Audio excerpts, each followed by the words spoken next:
Abu Nasr Muhammad bin Tarhan bin Uslug Al-Farabi. Lahir 872 Masehi di Farab, Kazakhstan. Wafat 950 Masehi di Damaskus, Suriah. Al-Farabi lahir di Farab, sebuah kota di wilayah yang sekarang dikenal sebagai Kazakhstan. Ayahnya adalah seorang tentara keturunan Persia, sementara ibunya berdarah Turki. Sejak kecil, Al-Farabi menunjukkan minat yang besar terhadap ilmu pengetahuan. Ia mempelajari Al-Quran, kesusastraan, tata bahasa, fikih, tafsir, hadits, dan aritmatika dasar. Setelah menyelesaikan pendidikan dasarnya, Al-Farabi melanjutkan pendidikannya di Bukhara, di mana ia mempelajari musik. Kemudian, ia pindah ke Baghdad untuk mempelajari ilmu-ilmu lainnya. Di Baghdad, Al-Farabi belajar logika dan filsafat kepada Abu Bishr Matius bin Yunus, seorang Kristen Nestorian yang banyak menerjemahkan karya-karya filsafat Yunani. Di Baghdad, Al-Farabi bertemu dengan banyak ilmuwan dan filsuf terkemuka. Ia belajar dari Yuhana bin Jilad, seorang filsuf yang menguasai filsafat Yunani. Al-Farabi juga mempelajari karya-karya Plato dan Aristoteles, yang kemudian menjadi dasar bagi pemikirannya sendiri. Pada tahun 920 Al-Farabi pindah ke Suriah bagian utara dan melanjutkan studinya di sana. Ia kemudian menetap di Damaskus, di mana ia menghabiskan sisa hidupnya. Di Damaskus, Al-Farabi menulis banyak karya penting dan mengajar banyak murid. Salah satu karya paling terkenal Al-Farabi adalah Al-Madinah Al-Fadilah, kota utama, di mana ia menggambarkan konsep negara ideal. Dalam karyanya ini, Al-Farabi menggabungkan filsafat politik Yunani dengan ajaran Islam. Ia menggambarkan negara ideal sebagai negara yang dipimpin oleh seorang filsuf raja yang bijaksana dan adil. Al-Farabi juga memberikan kontribusi besar dalam bidang logika. Ia menulis banyak komentar dan penjelasan tentang karya-karya logika Aristoteles. Al-Farabi mengembangkan metode logika yang lebih sistematis dan terstruktur, yang kemudian menjadi dasar bagi perkembangan logika di dunia Islam. Dalam bidang metafisika, Al-Farabi menggabungkan pemikiran Aristoteles dan Plotinus dengan ajaran Islam. Ia mengembangkan konsep tentang keberadaan dan esensi, serta hubungan antara Tuhan dan alam semesta. Al-Farabi juga membahas tentang jiwa dan akal, serta bagaimana manusia dapat mencapai kebahagiaan melalui pengetahuan dan kebijaksanaan. Al-Farabi juga memberikan kontribusi penting dalam bidang epistemologi, yaitu studi tentang pengetahuan. Ia mengembangkan teori tentang bagaimana manusia memperoleh pengetahuan melalui indera, akal, dan intuisi.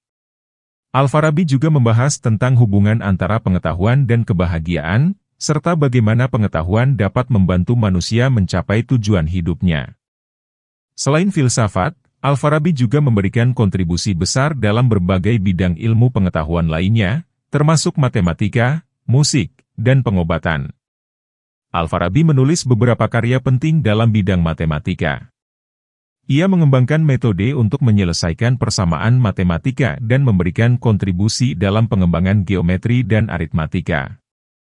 Karyanya dalam bidang matematika membantu memperluas pemahaman tentang konsep-konsep matematika yang kompleks. Al-Farabi juga dikenal sebagai ahli musik. Ia menulis buku, Kitab Al-Musika Al-Kabir, buku besar tentang musik, yang merupakan salah satu karya paling penting dalam sejarah musik. Dalam bukunya ini, Al-Farabi membahas tentang teori musik, termasuk notasi musik, harmoni, dan ritme. Karyanya ini menjadi dasar bagi perkembangan musik di dunia Islam. Al-Farabi juga memberikan kontribusi dalam bidang pengobatan. Ia menulis beberapa karya tentang pengobatan dan kesehatan, termasuk tentang anatomi dan fisiologi. Karyanya dalam bidang ini membantu memperluas pemahaman tentang tubuh manusia dan cara-cara untuk menjaga kesehatan. Karya-karya Al-Farabi memiliki pengaruh yang besar pada ilmuwan-ilmuwan lain, baik di dunia Islam maupun di Eropa. Karyanya dalam filsafat diterjemahkan ke dalam bahasa Latin dan menjadi dasar bagi perkembangan filsafat di Eropa.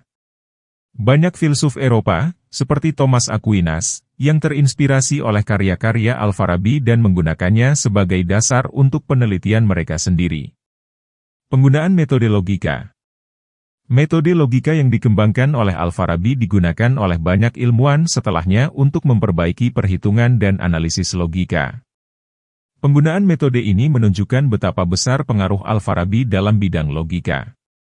Pengembangan filsafat politik. Konsep negara ideal yang dikembangkan oleh Al-Farabi menjadi dasar bagi banyak pemikiran politik di dunia Islam.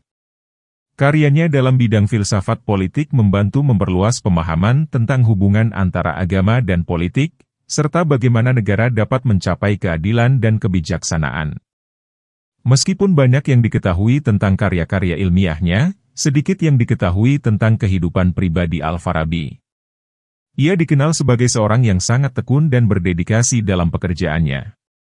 Ia juga dikenal sebagai seorang yang rendah hati dan bersedia berbagi pengetahuannya dengan orang lain. Al-Farabi adalah contoh sempurna dari seorang ilmuwan Muslim yang menggabungkan ilmu pengetahuan dengan iman. Ia percaya bahwa mempelajari alam semesta adalah cara untuk lebih memahami ciptaan Allah dan memperkuat iman. Pandangan ini mendorongnya untuk terus mencari pengetahuan dan berbagi penemuannya dengan dunia. Selain karya-karya yang telah disebutkan, Al-Farabi juga menulis beberapa buku lain yang mencakup berbagai topik ilmiah. Salah satu karyanya yang terkenal adalah Kitab Al-Huruf, Buku Huruf, yang membahas tentang bahasa dan logika. Buku ini menjadi dasar bagi banyak penelitian dalam bidang linguistik dan logika. Ia juga menulis buku tentang etika dan moralitas, yang menunjukkan pengetahuannya yang luas tentang berbagai aspek kehidupan manusia. Karyanya ini menunjukkan bahwa Al-Farabi adalah seorang ilmuwan yang sangat serba bisa dan memiliki minat yang luas dalam berbagai bidang ilmu pengetahuan. Al-Farabi adalah salah satu ilmuwan terbesar dalam sejarah, dengan kontribusi yang melampaui batas-batas disiplin ilmu.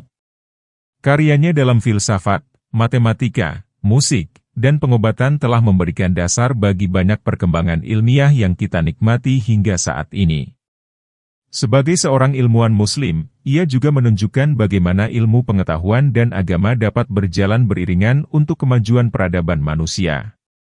Pengaruh dan warisan Al-Farabi masih terasa hingga saat ini. Karyanya dalam filsafat menjadi dasar bagi banyak pemikiran filosofis di dunia Islam dan Eropa. Selain itu, karyanya dalam bidang matematika, musik, dan pengobatan membantu memperluas pemahaman kita tentang berbagai aspek kehidupan manusia. Al-Farabi adalah contoh sempurna dari seorang ilmuwan yang berdedikasi untuk mencari pengetahuan dan berbagi penemuannya dengan dunia. Ia adalah inspirasi bagi banyak ilmuwan dan pelajar di seluruh dunia, dan karyanya akan terus dihargai dan dipelajari selama berabad-abad yang akan datang.